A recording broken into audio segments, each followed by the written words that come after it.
श्री शिवाय नमस्तुभ्यम। मैं हूँ वामिका और आप सभी का हमारे चैनल आध्यात्मिक सागर में हार्दिक स्वागत है। आज सोमवार त्रयोदशी के दिन सोमवार प्रदोष व्रत की कथा मैं आप सभी के समक्ष प्रस्तुत करने जा रही हूँ। हिंदू शास्त्र में त्रयोदशी के दिन रखे जाने वाले प्रदोष व्रत का विशेष महत्व होता है और सोमवार को आने वाले प्रदोष व्रत को सोम प्रदोष या चंद्र प्रदोष भी कहा जाता है। सोमवार का दिन भगवान भोलेनाथ को समर्पित होता है और त्रयोदशी के दिन प्रदोष काल में भगवान शिव और माता पार्वती जी की पूजा की जाती है। त्रयोदशी तथा सोमवार दोनों एक साथ आने पर इसका महत्व और भी अधिक हो जाता है। सोमवार त्रयोदशी के दिन पूरी श्रद्धा और विधि विधान से प्रदोष व्रत रखने से जीवन में आ रही सभी कठिनाइयां दूर होती हैं। मनुष्य को जीवन में कभी हार का सामना नहीं करना पड़ता और उसकी सभी इच्छाएं पूर्ण होती हैं। अब आप सुनिए सोम प्रदोष व्रत की कथा। स्कंद पुराण के अनुसार सूत जी कहते हैं, विदर्भ देश में सत्यव्रत नाम से प्रसिद्ध एक राजा थे। धर्म पूर्वक राज्य करते हुए उनका बहुत सा समय सुख पूर्वक बीत गया। एक समय शाल्व देश के राजाओं ने विदर्भ देश पर आक्रमण कर दिया। उनके बीच भयंकर युद्ध हुआ। दोनों पक्षों की बहुत सी सेना मारी गई, परंतु अंत में विदर्भ देश के राजा भी उनके हाथों से मारे गए। विदर्भ राज की गर्भवती स्त्री दुखी होकर रात के समय राजभवन से निकलकर वन की ओर चली गई। सुबह होने पर उस रानी ने जलाशय के किनारे एक वृक्ष के नीचे एक सुंदर से पुत्र को जन्म दिया। उसके बाद वह प्यास से व्याकुल होकर जलाशय में पानी पीने गई। इतने में ही एक घड़ियाल ने आकर उसे अपना ग्रास बना लिया। वह बालक पैदा होते ही माता पिता से हीन हो गया। जब वह नवजात शिशु वृक्ष के नीचे पड़ा हुआ जोर जोर से रो रहा था, उसी समय भगवान भोलेनाथ की कृपा से वहां पर एक उमा नाम की ब्राह्मणी पहुंची। वह अपने 1 वर्ष के बालक शुचि व्रत को गोद में लिए हुए थी। वह ब्राह्मणी बहुत ही गरीब और विधवा थी। वह भीख मांगकर अपना गुजारा करती थी। उस बालक को रोते हुए देखकर उसने मन ही मन सोचा कि यह तो बड़ी हैरानी की बात है कि यह नवजात शिशु जिसकी अभी तक नाल भी नहीं कटी है, यहाँ पर पड़ा हुआ है। इसकी माता कहाँ चली गई? जब वह ब्राह्मणी सोच में डूबी हुई थी, उसी समय वहां से एक सन्यासी गुजरे। वह ऐसे जान पड़ते थे मानो साक्षात शंकर भगवान हो। उन श्रेष्ठ भिक्षु ने उस स्त्री से कहा, हे ब्राह्मणी, तुम इस बालक की रक्षा करो, इससे तुम्हें परम कल्याण की प्राप्ति होगी। इतना कहकर वह दयालु भिक्षु वहां से चले गए। उनके जाने के बाद ब्राह्मणी ने उस बालक को लेकर अपने घर की ओर प्रस्थान किया। वह ब्राह्मणी एक चक्र नामक नगर में निवास करती थी। ब्राह्मणी ने उस बालक का अपने बेटे के समान ही पालन पोषण किया और उसका नाम धर्मगुप्त रखा। वह भिक्षा के अन्न से ही अपने पुत्र और राजकुमार दोनों को पालने लगी।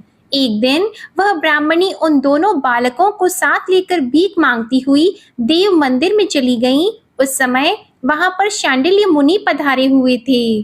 शांडिल्य मुनि को देखकर ब्राह्मणी ने उन्हें प्रणाम करके पूछा, हे ब्राह्मण, एक सन्यासी के कहने पर मैं इस बालक को अपने घर ले आई हूँ। अभी तक मुझे इसके कुल का पता नहीं चला, फिर भी मैं अपने पुत्र की तरह ही इसका पालन पोषण करती हूँ। आप ज्ञान के नेत्रों से देखकर मुझे बताने की कृपा करें कि यह बालक किस कुल में उत्पन्न हुआ है और इसके माता पिता कौन है।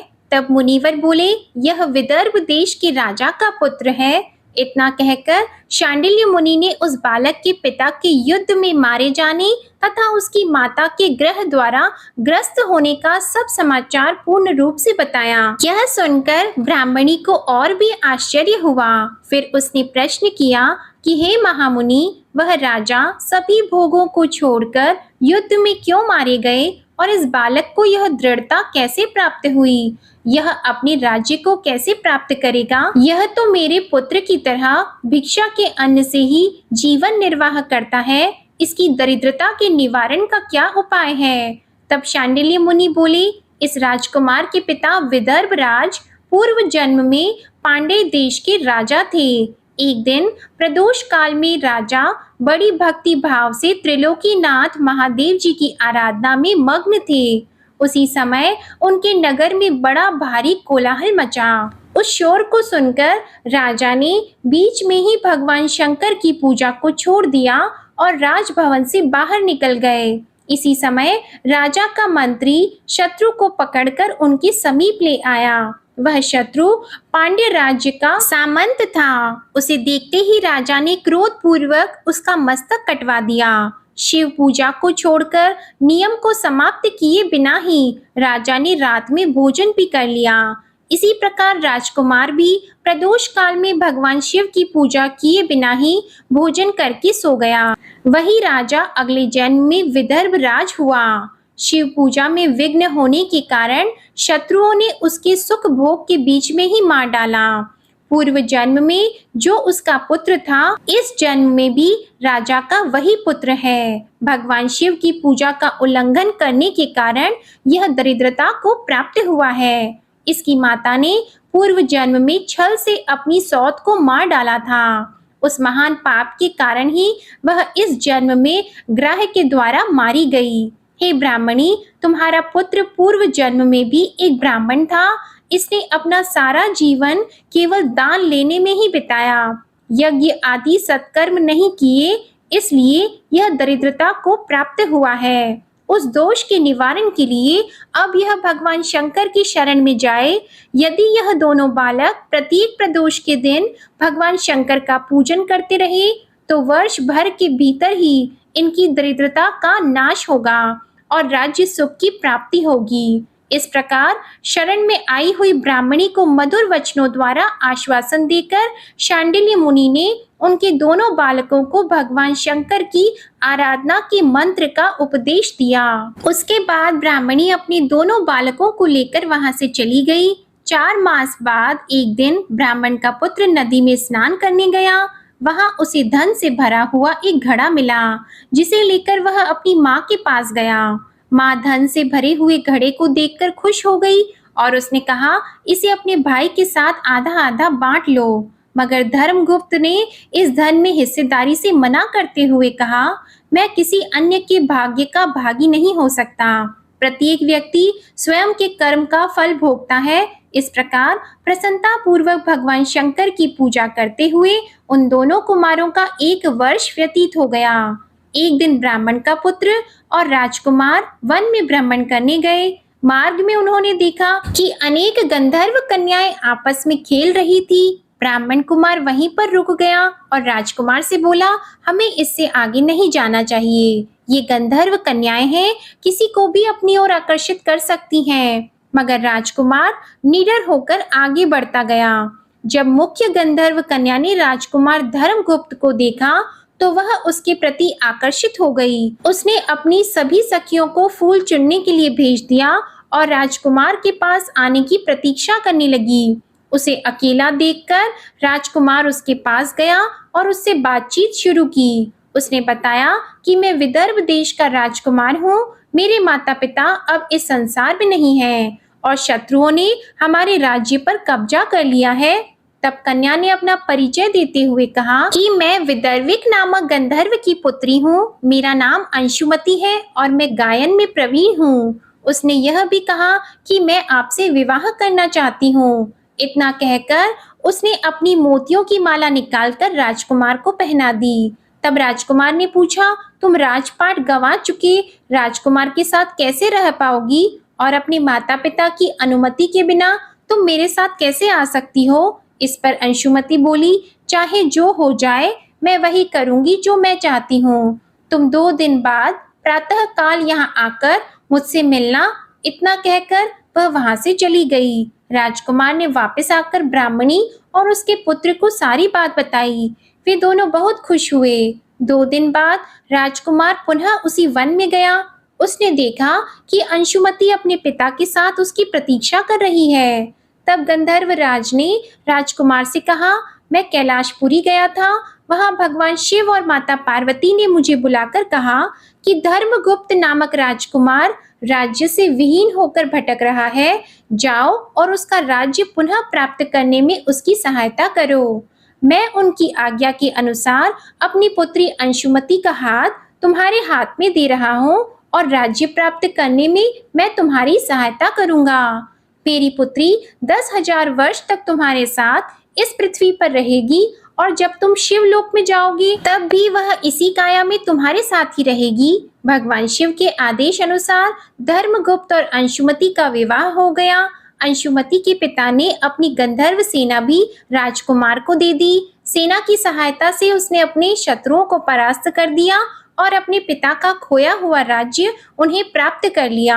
अब राजकुमार धर्मगुप्त राजा बन गया। उसने अपने बुरे दिनों में उसे पालने वाली गरीब ब्राह्मणी को राजमाता का दर्जा दिया और शुचिव्रत को अपना छोटा भाई माना। इस प्रकार नियमित रूप से प्रदोष व्रत करने से ब्राह्मणी, उसके पुत्र शुचिव्रत और राजकुमार धर्मगुप्त को धन धान्य तथा सुख संपत्ति की प्राप्ति हुई। सूत जी कहते हैं कि जो मनुष्य प्रदोष व्रत की इस पुण्यमयी महात्म्य को एकाग्रचित होकर सुनते हैं अथवा पढ़ते हैं, उन्हें 100 जन्मों तक कभी दरिद्रता नहीं होती और अंत में वह ज्ञान के ऐश्वर्य से युक्त होकर भगवान शंकर के परम धाम को प्राप्त होते हैं। प्रेम से बोलिए भगवान शंकर की जय, माता पार्वती की जय। अब आप सुनिए भगवान भोलेनाथ की आरती। ओम जय शिव ओमकारा, प्रभु हर शिव ओमकारा, ब्रह्मा विष्णु सदा शिव, ब्रह्मा विष्णु सदा शिव, अर्धांगी धारा। ओम जय शिव ओमकारा, एकानन चतुरानन पंचानन राजे, स्वामी पंचानन राजे, हंसासन गरुड़ासन, हंसासन गरुड़ासन, वृषवाहन साजे। ओम जय शिव ओमकारा, 2 भुज 4 चतुर्भुज, 10 भुज अति सोहे, स्वामी 10 भुज अति सोहे, त्रिगुण रूप निरखते, त्रिगुण रूप निरखते, त्रिभुवन जन मोहे। ओम जय शिव ओमकारा, अक्षमाला वनमाला मुंडमाला धारी, स्वामी मुंडमाला धारी, त्रिपुरारी कंसारी, त्रिपुरारी कंसारी, करमाला धारी। ओम जय शिव ओमकारा, श्वेतांबर पीतांबर बाघंबर अंगे, स्वामी बाघंबर अंगे, सनकादिक गरुणादिक, सनकादिक गरुणादिक, भूतादिक संगे। ओम जय शिव ओमकारा, कर की मध्य कमंडल, चक्र त्रिशूलधारी, स्वामी चक्र त्रिशूलधारी, सुखकारी दुखहारी, सुखकारी दुखहारी, जगपालनकारी। ओम जय शिव ओमकारा, ब्रह्मा विष्णु सदा शिव, जानत अविवेका, स्वामी जानत अविवेका, प्रणवाक्षर में शोभित, प्रणवाक्षर में शोभित, ये तीनों एका। ओम जय शिव ओमकारा, त्रिगुण स्वामी जी की आरती जो कोई नर गावे, स्वामी जो कोई नर गावे, कहत शिवानंद स्वामी, कहत शिवानंद स्वामी, मन वांछित फल पावे। ओम जय शिव ओमकारा, ओम जय शिव ओमकारा। ओम नमः शिवाय। ये थी सोम प्रदोष व्रत की कथा। आशा करती हूँ आपका सोम प्रदोष व्रत सफल हो और जो भी भगवान भोलेनाथ के भक्तजन हैं, अगर वे शिव महापुराण की कथाएं सुनना चाहते हैं तो ये कथाएं हमारे चैनल पर हर दिन नियम से अपलोड होती हैं। आप एक बार इन कथाओं को ज़रूर सुनिएगा और हमारे चैनल को भी सब्सक्राइब करें। धन्यवाद।